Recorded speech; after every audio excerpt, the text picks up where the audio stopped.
안녕하십니까, 김지훈 강도사입니다. 반갑습니다. 오늘 공과는 헌금에 대해서 좀 다뤄보려고 합니다. 그래서 시편 96편 7절에서 9절까지 있는 말씀을 가지고 그에게 돌릴지어다 하는 것으로 우리가 조금 살펴보려고 합니다. 하나님 앞에 영광과 권능을 돌려드리는 것, 우리에게 주신 하나님의 사랑, 하나님의 은혜, 그것을 우리가 하나님 앞에 돌리는 것, 그것이 헌금이다. 그런 의미가 되고요. 그 헌금을 갖다가 그러면 우리가 하나님께서 주신 은혜를 갖다가 쌤쌤이로 드리는 것이냐? 그것이 아니라 감사와 찬양의 표시로 정성스럽게 준비해서 드리는 것이다. 이것이 오늘 이 공과의 주제가 되겠습니다. 그래서 마음 열기를 보시면요.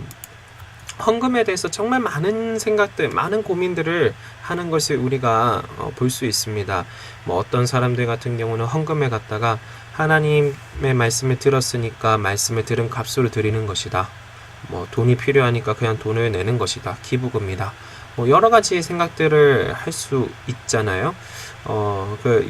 여기서 같은 경우는 헌금을 이렇게 설교 말씀을 잘 들었다는 의미로 돈을 낸다고 생각했는데 설교에서는 하나님께 드린다 얘기를 하니까 굉장히 이상하고 궁금하고 이 이야기들을 조금 가지고 보려고 합니다. 이 위태로 만약에 진짜 이렇게 된다면 설교 말씀의 은혜를 받았을 때는 헌금을 좀 많이 내도 괜찮고 그렇지 않을 때는 헌금을 적게 내도 괜찮고 그런 의미가 될까요? 그렇지만 진짜 사람들마다 헌금에 대해서 이게 개념이 정립이 안 된 친구들이 많기 때문에 이 헌금에 대해서 각자의 생각을 들어보는 것은 중요하다고 생각을 합니다. 그래서 이 이야기를 읽으면서 아이들이 어떤 생각을 하고 어떤 가치관을 가지고 있는지, 헌금에 대한 아이들의 생각은 무엇인지 함께 나눠볼 수 있습니다.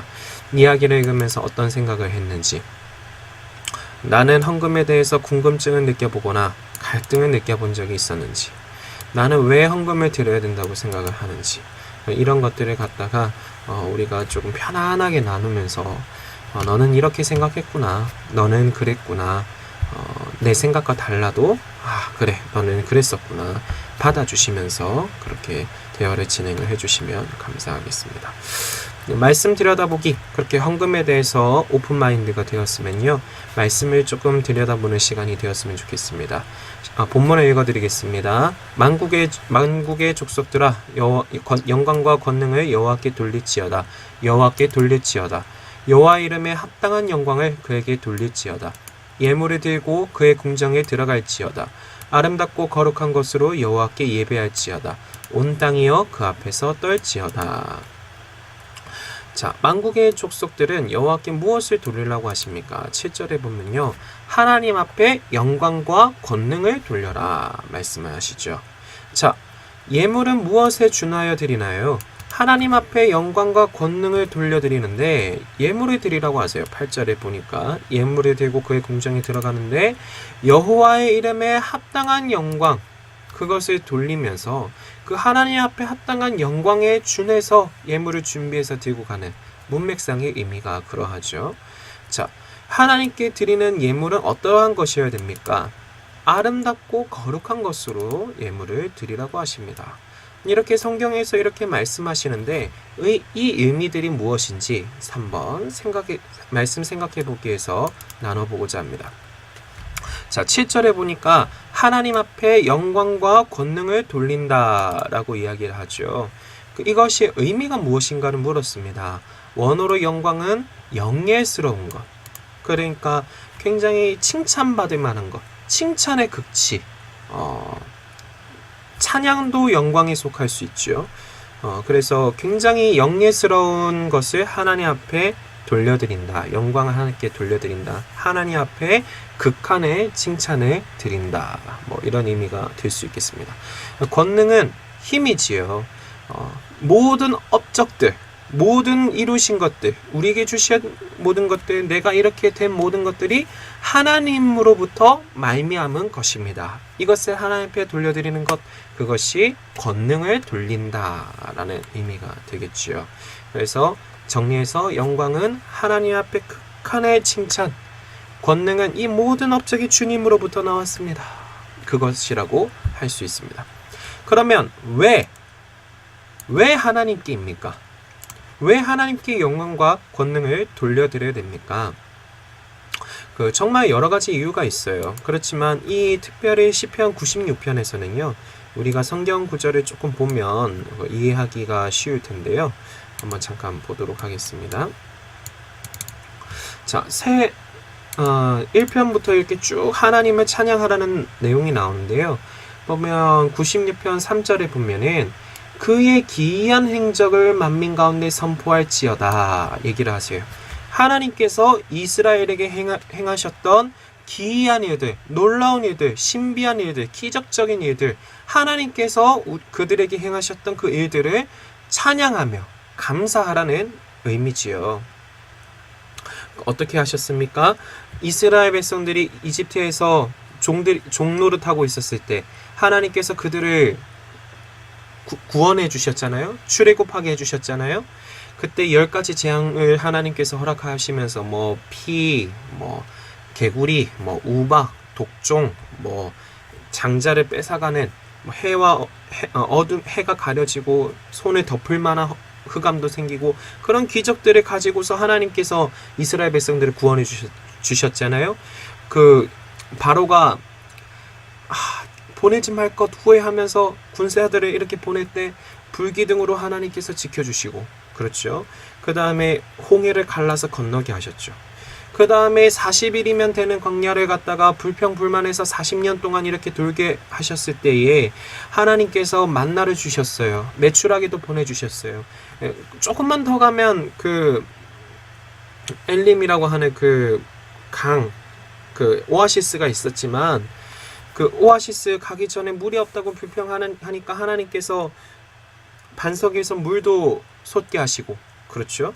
40년 동안 광야를 이렇게 돌게 하시는데 옷이나 신발이나 이런 것들이 떨어지지 않게 하시고, 그러고 나서 하나님께서 40년이 지나서 이제 이스라엘 백성들을 약속의 땅으로 인도하실 때 요단강물 또 갈라지게 하셨죠. 첫 전쟁의 성인 여리고성 피 흘리지 않고 성벽이 무너졌습니다. 아이성 전투 하나님께서 비록 아간이 범죄해서 한 번의 패배는 있었지만 하나님께서 그 전쟁을 도와주셔서 그 전쟁이 아주 수월하게 이길 수 있도록 하나님께서 도와주셨어요. 기드온에게 하나님께서 새벽에 양털에 이슬이 양털에만 있고 주위에는 마르고 주위에는 이슬이 있고 양털에만 마르고 이 기적도 보여주시고 히스기야 할 때는 해가 뒤로 넘어져 가는 것, 그런 것들도 있었고 여러 가지 하나님께서 행하셨던 기이한 일들이 우리에게 주셨던 하나님의 구원, 하나님의 은혜들이 정말 많은 걸. 이스라엘 백성들은 그런 것들을 경험했지만 우리는 무엇을 경험했습니까? 하나밖에 없는 아들을 우리에게 주신 그 아버지의 사랑, 십자가의 대속, 그것만큼 우리에게 유익하고 가치 있는 일이 없잖아요. 우리가 하나님의 자녀가 된 것, 우리가 하나님과 화해하게 된 것. 하나님은 우리 아버지시고 나는 그분의 자녀이자 양이죠.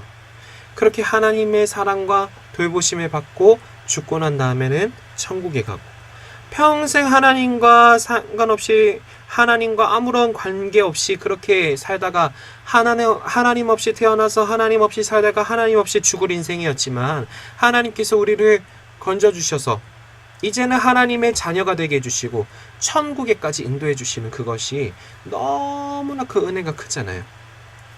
우리는 우리가 경험한 그 십자가의 은혜, 그 하나님의 사랑, 그 돌보심으로 인해서 우리는 감사드릴 수 있습니다. 그래서 왜 하나님께 영광과 권능을 돌려드려야 되나요? 이 질문에서 생각해 볼 수 있습니다. 하나님께서 우리에게 주신 은혜가 어떤 것들이냐? 세어볼 수 있습니다. 내게 주신 은혜들이 무엇이냐? 세어볼 수 있습니다.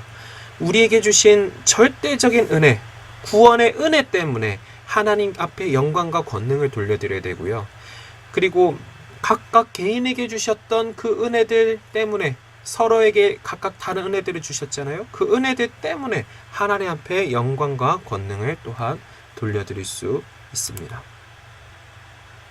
자, 그러면 하나님 앞에 왜 영광과 권능을 돌려드려야 되는지는 알겠어요. 그런데 어떻게 하나님의 이름에 합당한 영광을 돌려드릴 수 있을까요? 나를 구원하여 주신 구원자 하나님, 하나님을 부르는 이름이지요. 어떤 사람들은 하나님을 엘샤다이, 전능하신 하나님으로 경험해서 그렇게 하나님을 전능하신 하나님이라 불렀고, 어떤 사람은 여호와 라파라고 불렀고, 어떤 사람들은 예비예하신 하나님, 여호와 일의 하나님이라 불렀고, 우리는 구원자 하나님, 그리스도, 그렇게 하나님을 부르잖아요. 성자 하나님의 그리스도라고 부르잖아요. 어떻게 그 하나님의 이름에 합당한 영광을 돌려드릴 수 있을까요? 우리를 구원하신 하나님께 합당한 영광을 돌려드린다. 어떻게 드릴 수 있을까요? 우리도 십자가에 못 박혀서 죽어야 되나요? 그렇지 않습니다. 쌤쌤이가 아니에요. 하나밖에 없는 아들을 주셨기 때문에 우리도 그렇게 해야 됩니까? 그것을 하나님께서 요구하시지는 않아요. 그리고 우리가 그렇게 할 수도 없어요. 쌤쌤이라는 의미에서 합당한 것을 우리가 보답한다, 이 이야기가 아니라, 만일 우리가 1억 원을 받았다 라고 했을 때, 감사의 표시로 어떤 사람들은 50만 원이나 1억 원을 내가 잃어버렸는데 그것을 주었다가 돌려받았어요. 그것을 갖다가 우리가 500만 원이든 100만 원이든 형편에 맞게끔 보답을 할 거 아니에요? 말로만 보답할 수도 있지만 대체로는 그 받은 은혜의 감격이, 그 받은 1억 원을 돌려받은 그 기쁨이 크다면 적은 액수라도 우리가 뭔가를 보답을 하려고 할 것입니다. 하물며 하나님께서 우리에게 주신 은혜가 그렇게 크거늘 감사하는 마음이 있잖아요. 하나님 앞에 뭔가 보답하고 싶은 마음이 있잖아요. 그것으로 하나님 앞에 보답하는 것입니다. 그때 합당한 무언가로 보답하는 것이, 합당한 무언가로 그렇게 하나님 앞에 되갚는 것이 불가능하기 때문에 감사의 표현으로 이렇게 드리는 것인데요.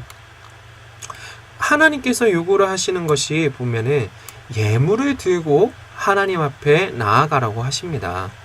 8절에 보시면 예물을 들고 궁정에 들어가라 하시죠. 아름답고 거룩한 것으로 하나님 앞에 예배드리라고 하시지요. 자, 하나님 앞에 합당한 영광을 돌릴 때 그렇게 감사로 뭔가를 보답하는 것인데 말로만 감사하지 말라고 하세요. 3번하고 4번하고 제가 경계가 없이 말씀을 드렸는데 지금 3번에서 4번으로 넘어가는 것입니다.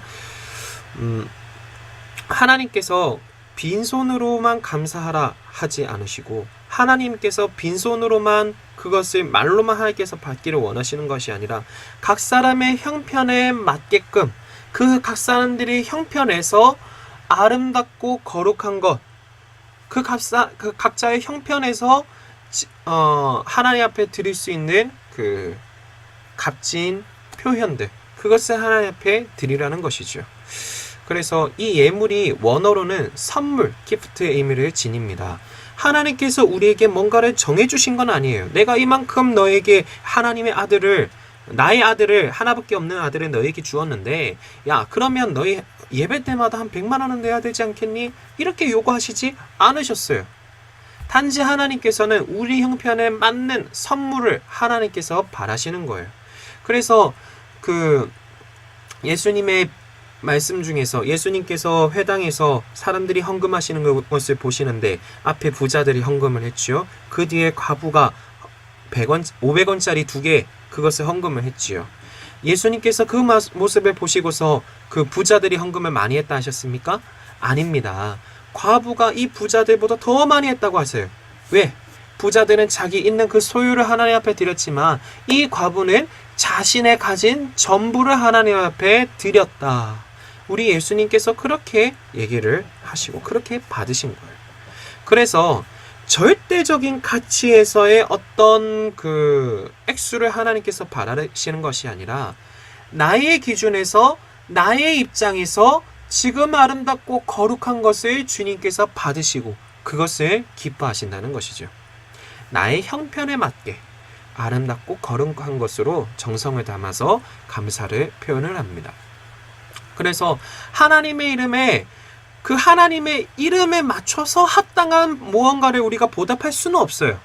그렇지만 우리 입장에서 하나님께서 주신 은혜에 대한 감사한 마음, 그 마음에 합당한, 그 마음에 부합하는 아름답고 거룩한 것으로 하나님 앞에 드릴 수 있어요.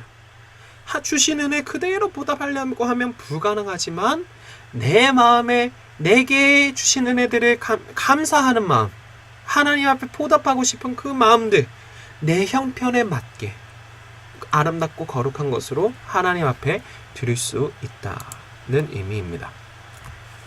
자, 이렇게 헌금의 의미가 무엇인지 알게 되었죠? 자, 그러면 나는 지금까지 어떤 마음으로, 어떤 생각으로 헌금을 해왔는지, 그리고 나는 이제 더 나은 헌금을 드리기 위해서 내가 할 수 있는 것이 무엇인지, 자, 이 적용하기 위해서 생각해 볼 수 있겠습니다. 그리고 이것들이 다 끝난 다음에 헌금을 안 했던 친구들이 있다면 그 헌금을 우리가 강요를 할 수 없죠. 그리고 얼마를 하라고 정해줄 수는 없습니다. 너의 형편에서 너에게 맞는 것, 그 과부의 2렙돈을 기억하게 해주시면서 그래도 하나님께서 너에게 주신 구원의 은혜, 어떤 친구들은 개별적인 은혜에서 또 받은 은혜들이 있지요. 그것에 대해서 감사하고 보답하는 마음으로 헌금을 시작하는 것이 어떻겠니? 권면을 해주시면 감사하겠습니다. 네, 이번 공과는 여기까지입니다. 감사합니다.